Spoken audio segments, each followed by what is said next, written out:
students of Capital Market in Northern Bukidnon State College are encouraged to engage in the stock market.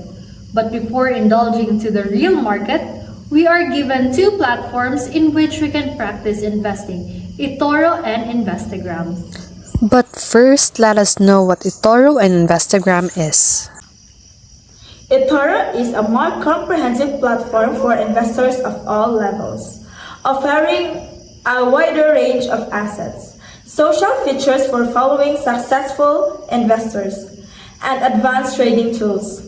It is a social trading and multi-asset investment platform that offers various financial services. While Investagram is a leading social financial platform in the Philippines with over 1 million users, it offers trading and investing tools, education content, real-time market data, and various investment opportunities in Philippine and global markets. Investagram provides financial charts for trading analysis, technical analysis signals, chart patterns, and other tools to assist traders in making informed decisions. Primarily geared towards beginner investors in the Philippines, they offer a strong focus on the Philippine Stock Exchange and learning resources. Between the two platforms mentioned, we chose Investagram because it is a good starting point for Filipino beginners, investors such as us, with educational resources and virtual trading platform to learn the ropes before investing with real money.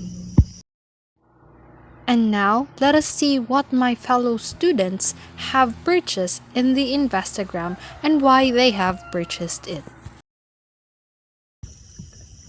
The products that are instructed for us to purchase are only stocks. In Investagram, we are given 100,000 virtual money to utilize as a practice in the stock market.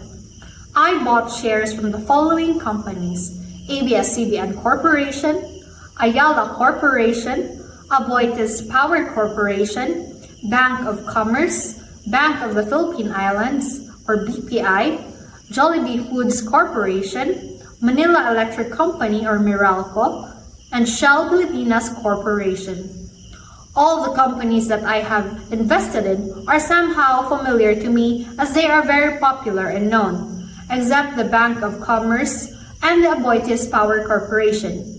Basic knowledge in these companies is not enough because thorough research and analysis should be done, which I did. I did not just randomly pick companies to invest to, but rather study and assess whether to invest or not. The aforementioned companies has financial stability that can ensure me a positive return. These are the companies I invested: ABS-CBN Corporation, Alliance Global Group Inc., Anchorland Holding Inc., Apex Mining Company Inc., House of Investment Inc., Julieville Holding Corporation. Due to their great market potential and diverse portfolio, I invested in a number of firms on Investagram. By spanning multiple industries, these businesses lower risk and help me balance my investments. These are the following companies that I invested: ABS-CBN Corporation, Arthaland Corporation, Apex Mining Company, and Jollibee Foods Corporation. I choose these companies to invest in because I see that the candlestick is green and the percentage is higher. I knew that I gain more profit from it.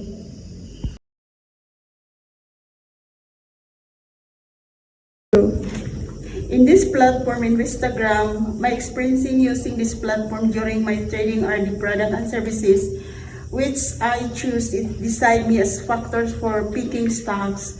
This platform, Investagram, I earned 87,593.93 pesos and my available cost is 13,126.48. These are the ABS-CBN Corporation, Ayala Corporation, PSA-APVI, and Aba Core Capital.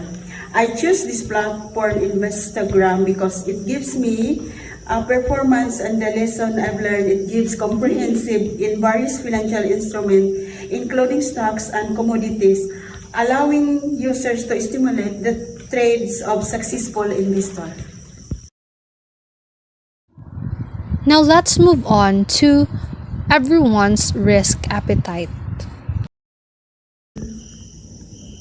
I, as a student who is still starting and learning the process of investing, I am quite conservative. My risk appetite is low, and I belong to the risk-averse type of investors because I would rather choose to earn less rather than taking the chance of losing big.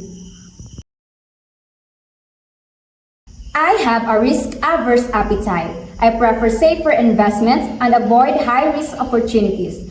Being risk-averse means I'm more careful with my money. I'd rather not lose any than try to make a lot more.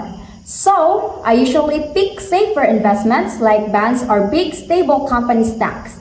This way, I'm less likely to lose money even if I don't make as much. I don't like taking big chances with the money because it makes me worried about what might happen. So, I prefer to play it safe and stick with things I know won't change too much. As a student that's still learning how to invest, my risk appetite is low. So I belong to the risk-averse investor because I'd rather choose to gain less than losing. My risk appetite is moderate, aiming for a balance between potential returns and risk exposure. I prefer stable companies with steady growth and occasional high-risk, high-reward opportunities. Let's move on to the next question. What are your deciding factors in choosing and picking stocks? My deciding factor in choosing and picking stocks are based on their financial performance and through technical analysis, which involves reading charts and elements like the candlesticks and trend lines. This is accompanied with thorough research of each companies because it is essential upon deciding and choosing stocks. I choose stocks based on their stability, consistent performance, and strong financial health. I look for companies with a solid track record and reliable returns. I pick stocks that are steady and do well over time. I want companies that have been doing good for a while and make money consistently. I check if they're financially strong and have a history of making profits. Basically, I go for companies I can trust to keep making money steadily. As an investor can make informed decisions when choosing and picking stocks and align with my investment goals and risk tolerance.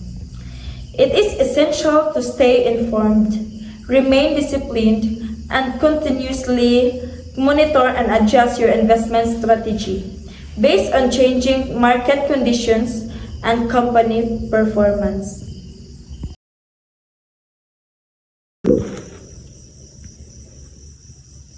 The key factors in choosing stocks including market research, the financial health of the company's industry trends, and advice from the Instagram community.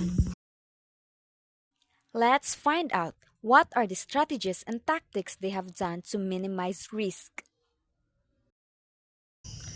The strategies that I did to gain profit in my investment are setting levels in which if my investment reaches that state, for example, a 10,000 investment reaches 15,000 or beyond that, I will sell it to ensure that I will have an earning no matter what. Another technique that I use is to diversify my investment. I didn't just invest in one company, but rather invest in various companies to minimize the risk. To gain profit, I focus on long-term investing in established, stable companies and diversify my portfolio to spread risk. I also use conservative investment strategies and avoid speculative stocks. To minimize losses, I set stop-loss orders, regularly review my portfolio, and stay informed about market conditions. If a stock shows signs of prolonged underperformance, I consider selling it to protect my investments. My strategies and tactics as investor can work towards maximizing profits from my portfolios while effectively managing risk and minimizing potential losses. It is essential to have a well-defined investment plan, stay informed, and remain disciplined in executing your investment strategy. I focus on acquiring stocks from these sectors to diversify my portfolio. My choices were driven by current market trends, potential for growth, and historical performance data. The primary reason for those purchases was to balance risk and return effectively. Now, let us listen to the learnings from the portfolio. Investment is not all about profit but also losses. My portfolio had major fluctuations since the stock market is very volatile. The earnings at this moment may change after a minute or an hour. Being able to experience trading in the virtual trade, I have gained insights on what could possibly happen in the real market. The learnings that I have gained will help me acquire better strategies and techniques and to use my investment at its full extent to gain better earnings that I can utilize in the real market. In looking at how my investments have performed, I've picked up a few important lessons. Firstly, it's clear that spreading my investments across different types of companies like media, real estate, and mining helped me reduce the impact of any one stock doing poorly. Secondly, keeping an eye on the average price of stocks is really important. Some of my investments are doing well compared to their average price, while others aren't. This tells me I need to be smart about when I buy stocks and be ready to change my approach if the market isn't going my way. Lastly, I realized that what's happening in the overall market has a big effect on how my stocks perform. So, staying up to date with what's going on in the market is key to making good investment choices. My learning report based on my portfolio performance serves as a valuable tool for us investors to reflect on my investment decisions, identify areas for improvement, and make informed adjustments to optimize future performance. It helped me as an investor gain insights into my investment behavior, refine my strategies, and enhance my overall investment knowledge and skills. In this platform, Instagram, my experience in using this platform during my trading are the product and services which I choose to decide me as factors for picking stocks. This platform in Instagram, I earned 87,593.93 pesos and my available cost is 13,126.48. These are the ABS-CBN Corporation, Ayala Corporation, PSA, APVI, and Aba Core Capital. I choose this platform in Instagram because it gives me a performance and the lesson I've learned. It gives comprehensive in various financial instruments, including stocks and commodities, allowing users to stimulate the trades of successful investors. And that concludes the report about the Instagram journey. Thank you.